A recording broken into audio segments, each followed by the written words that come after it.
Greetings, ladies and gentlemen, it is I am the one and only Maxi here once again, and I am back for the likes of the Maxi Toys videos. And ladies and gentlemen, welcome back for some more of Let's Play of Luigi's Mansion 2, aka Luigi's Mansion Dark Moon for those of you who lived in North America, for the Nintendo 3DS/Nintendo Switch, as we are still playing through Luigi's Mansion 2 HD. So, last time, we've essentially did indeed manage to wrap things up every single aspect in terms of Dark Moon Quest by going into the true final mission in not only for the entire game, but as well as the forms of Treacherous Mansion itself as well. Meaning about the fact that we did somehow capture the last bunch of ghosts. In addition to that though, we somehow claim yet another 3-star ranking medal, plus it's mainly because of the forms of the level 3 Sunction function. So either way though, and also we did somehow have a rematch against with the forms of Tough Processor for the final time, just to show you guys the alternate dialogue after the events of, you know,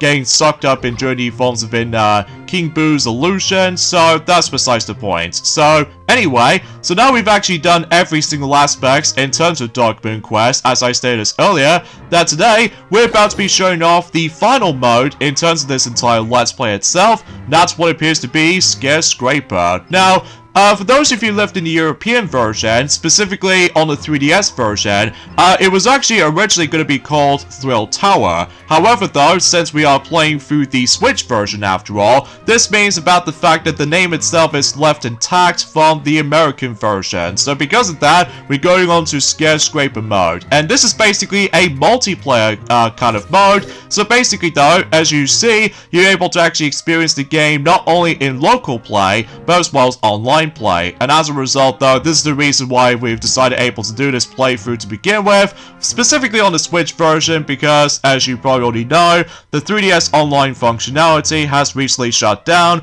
ever since roughly about 6 months ago. So generally speaking though, is about the fact that, well, I think this might be the only option for the sake of experiencing the game online on the Switch version. So in the fact that no matter what though, I think this might actually be the only option we can go for this particular process of going into ScareScraper mode anyway, because in order to be able to experience multiplayer in local play, you have to buy multiple Switches, or specifically if you have someone to have the Nintendo Switch. Basically though, it functions the same way as the forms of how it does in the original 3DS version, by the way. So, because unlike the forms of how it does it on some other multiplayer games, ranging from Super Mario Party Jamboree, alongside with the forms of Mario Kart 8 Deluxe, basically though is about the fact you do have multiple controllers to your disposal. Well, in here though, that's not the case though, because obviously though, you're pretty much stuck with one system in particular. So either way, so as you can tell about the fact that this particular ScareScraper mode does manage able to feature not one, but 3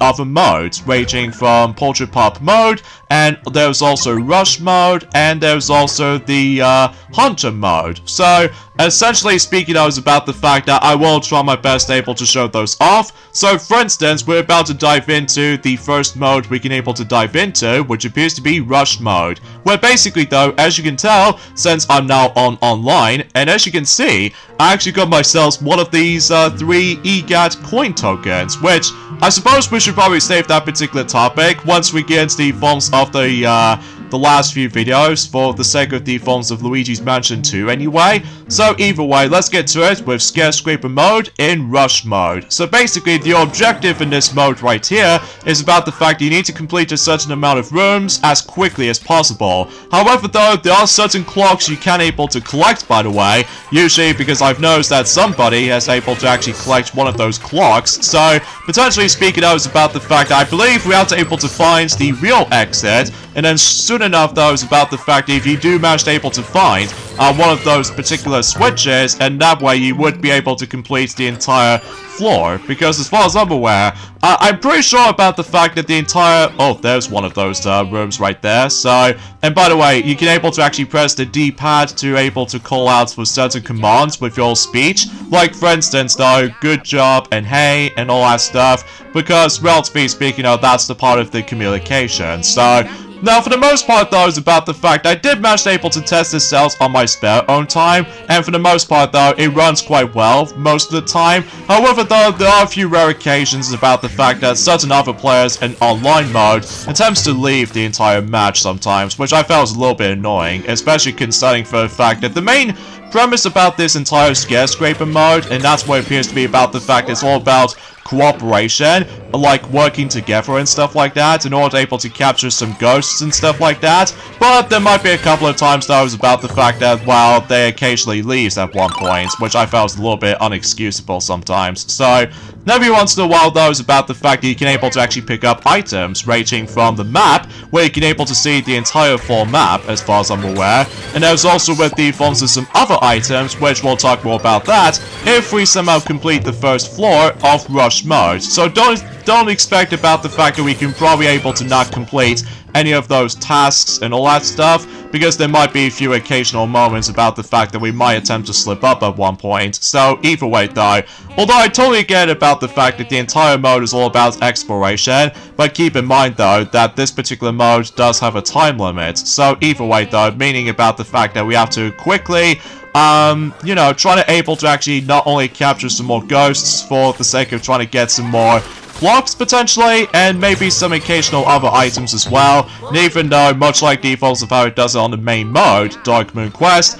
that you can also collect some more money if you decided able to go after some more upgrades to your disposal, ranging from the Poltergeist 5000 and stuff like that. So, and what I found was very interesting, as you can tell, I'm actually going to be able to take control of green counterpart of actually, kind of think about it, it was actually the orange counterpart of Luigi, because, relatively speaking, though, as soon as if all 4 players have managed able to join in this ScareScraper mode, you actually have a choice between multitude of colors of Luigi's. Like, for instance, right here, I'm actually going to be able to take control of orange counterpart of Luigi, whilst the other players able to actually take control of not only the blue Luigi, but as well as pink Luigi, or purple, depending on the forms of that particular, well, color choices as far as I'm aware. And as well as from that, though, there's also the regular green version of Luigi. So yeah, that's besides the point, especially concerning for the fact that it kind of reminds me like a similar vibes as in Super Smash Bros. A little bit, except the fact that obviously that was about the fact that there was no Fire Luigi as a power-up for its cosmetic costume or anything else like that, but I suppose beggars can't be choosers, I guess. So either way, though, jeez, we've almost spent about, let's just say 7 minutes or so for this particular first floor either way. So yeah, as soon as we're able to activate all of the buttons right here, then the entire mission itself is completed, or specifically the first floor has been completed.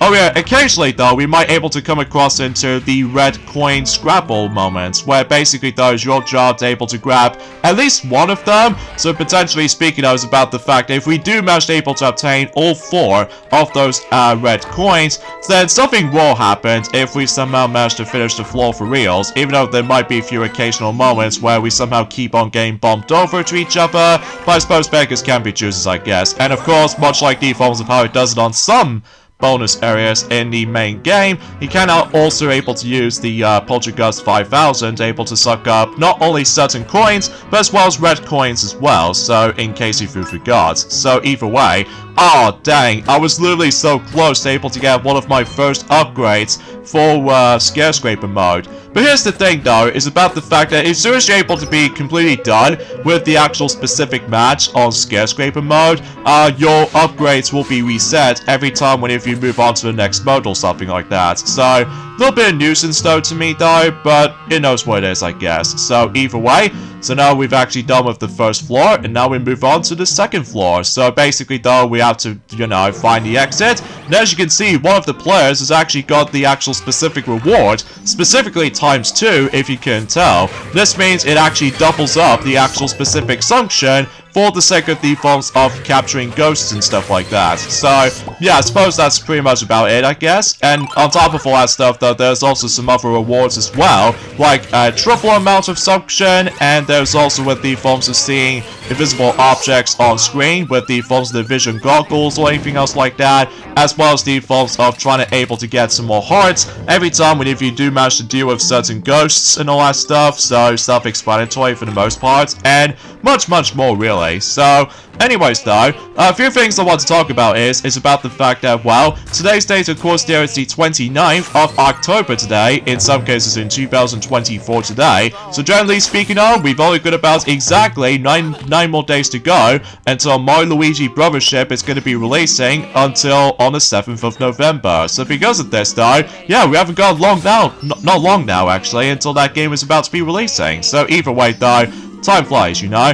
And on top of all that stuff, though, is about the fact that I'm pretty concerned about the fact that there's another thing I totally forgot to mention about. It's about the fact that recently, during the Forms Within today, actually, basically, Disney Dreamlight Valley Showcase has recently been happening for the sake of the Forms of today, which appears to be the 29th of October. I'm guessing they're trying to show off some more stuff for that particular update for that particular game, as far as I'm aware. But there's also another thing I honestly forgot to talk about in terms of the Forms of what's been happening for, technically speaking, it's been about 12 days ago. That's what appears to be out of nowhere, around the exact same day actually, as when Super Mario Party Jamboree did somehow first came out for the Switch. Basically though, it's about the fact that apparently though, Xbox Partner Preview event has already been happened ever since in during the Forms of on the 17th of October. And relatively speaking they pretty much discuss upon certain games is about to be announced, including some DLCs for the likes of Xbox Series X/S most likely. Not Xbox One though, just because no matter what though, future generations has to come. So either way though, I digress. So the first game they did somehow revealed is technically an expansion DLC in regards to the Forms of Alan Wake 2, which we technically already know about ever since about a couple of months ago. That's what appears to be the Lake House Alan Wake 2 expansion. So as a result though, technically that particular DLC has already came out ever since on October 22nd onto not only PC, but as well as the Forms of Xbox Series X/S. And after that, they've shown us some more gameplay footage about the Forms of Chronos, The New Dawn, and I believe that game is about to be coming out and during at some point until next year in 2025 for PC and Xbox Series X/S. And that's pretty much about it, really. And it also mentioned about the Forms of Blind Fire, which I believe the early access was currently available up to this point, so nothing else I can really say about that.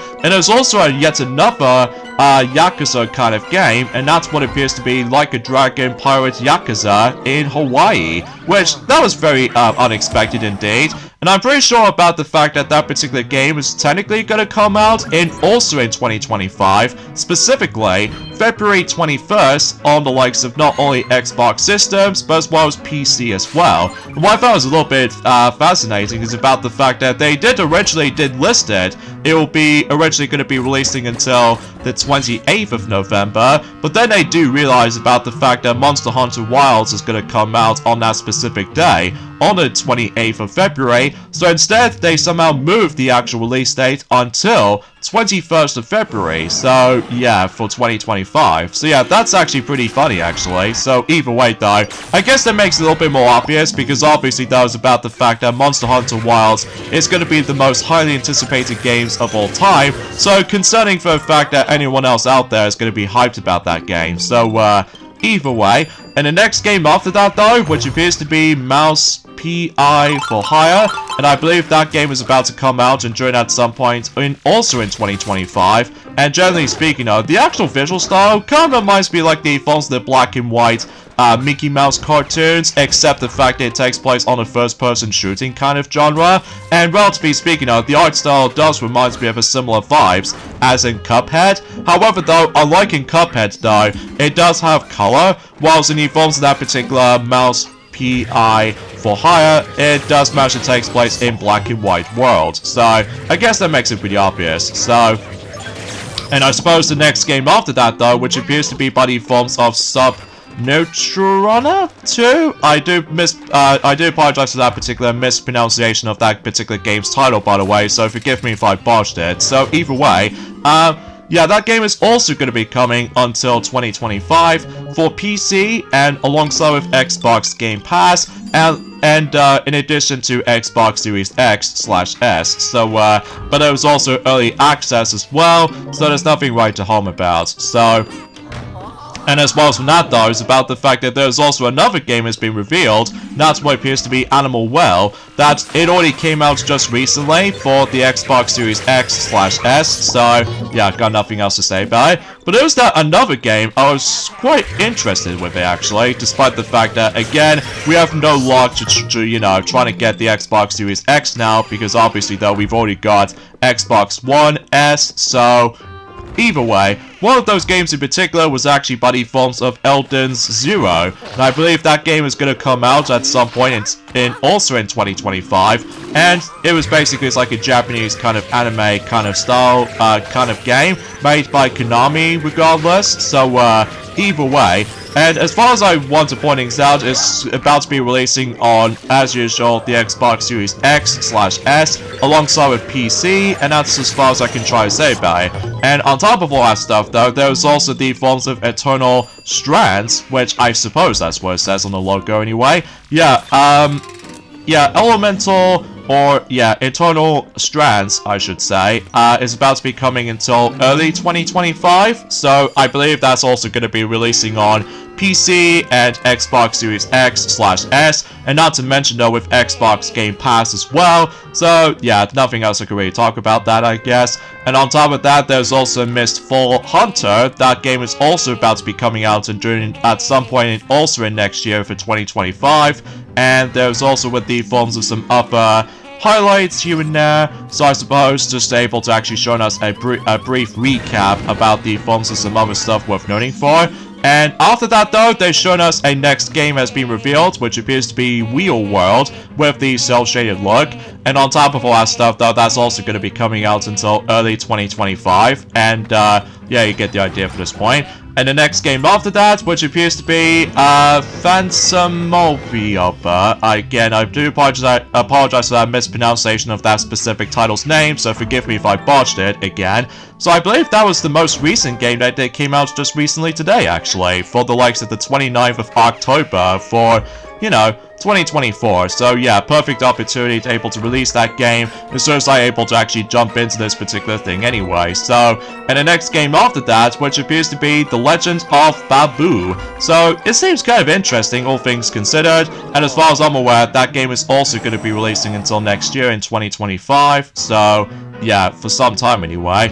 And the next game after that, which appears to be Wa Shang, Fallen Feathers, I'm presuming that's what the game it says anyway, but I believe that game is also going to be releasing until sometime in 2025, so, and finally though, we actually come across into FBC Firebreak, and I believe that game is also going to be releasing until 2025 as well. So yeah, quite a lot of announcements here and there in regards to the forms of the Xbox Partner Preview event for the likes of October for this year in particular. So yeah, quite a lot of announcements they somehow got. So, but I digress. So, and there's also the final thing I want to discuss upon actually, no matter what though, as far as I do somehow realize about the fact that there is technically not only one, but two cameos for the likes of Super Mario Party Jamboree, and those two are Diddy Kong and Nabbit, despite the fact that Diddy Kong, sadly, he's no longer playable in the Mario Party game ever since in Super Mario Party for the Switch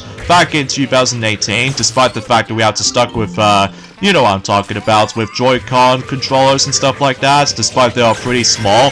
And aside from all that stuff though, he technically did make his cameo appearance for specifically one of those mini games in particular, which appears to be Big Top Quiz. So no matter what though, that could be also applies for Nabbit as well, despite the fact that Nabbit doesn't get his physical appearance or didn't become a playable character or anything, unlike the forms of how it does it on other Mario spin-off games in the past, ranging from let's just say Mario Golf World Tour being locked out behind DLC, despite the fact it's a shame you can no longer get Nabbit anymore in regards to the forms of trying to able to actually access through DLC of Mario Golf World Tour, sadly. And on top of all that stuff though, there's also Mario and Sonic at the Rio 2016 Olympic Games when it comes to being like, you know, selecting Nabbit as playable characters. So yeah, it's kind of a shame about the fact that Nabbit is no longer become a playable character for other Mario spin-off games as far as I'm aware, not counting the forms of main Mario games, because obviously though, Nabbit has also been playable in not only New Super Luigi U, back on the Wii U, but as well as the forms of New Super Mario Bros. U Deluxe, and on top of all that stuff though, recently with Super Mario Bros. Wonder, as you know. So either way though, that's as far as I can try and think about that, I guess. Oh, and by the way, there are a few annoying occasional moments where basically though, as you can tell, I've been trapped in the forms of that particular pot of jar right there, and I need to let someone help me in order to able to actually get out of this particular pot jar. So basically though, as soon as that particular player decides to join in, and basically though, yeah, thankfully he did help me for that particular small extent.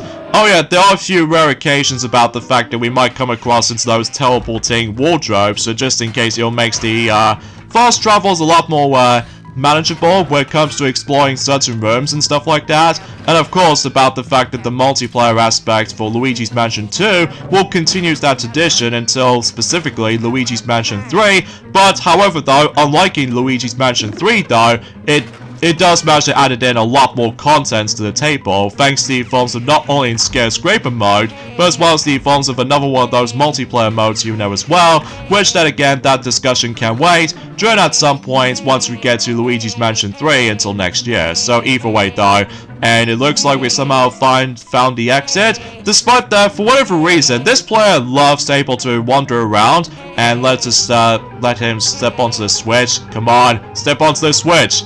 No! No! No! You ruined the run! Well, there goes our Rush Mode experience, and yeah, that's what happens if you let the time run out. Basically though, you essentially just somehow no longer continuing. So because of that though, yeah, there goes our first run. So generally speaking, once the results are in, basically though, it actually shows us that we ended up in second place. So we are able to actually get ourselves some more golds and stuff like that, specifically 30 gold, mind you. So nothing groundbreaking or anything. So but at least that's only just the beginning though. So with that being said folks, join us tomorrow for more of Let's Play of Luigi's Mansion 2, aka Luigi's Mansion Dark Moon. So that we're gonna go on to the next mode, which appears to be Podger Pop mode. So I'll see you guys until tomorrow. Later fellas.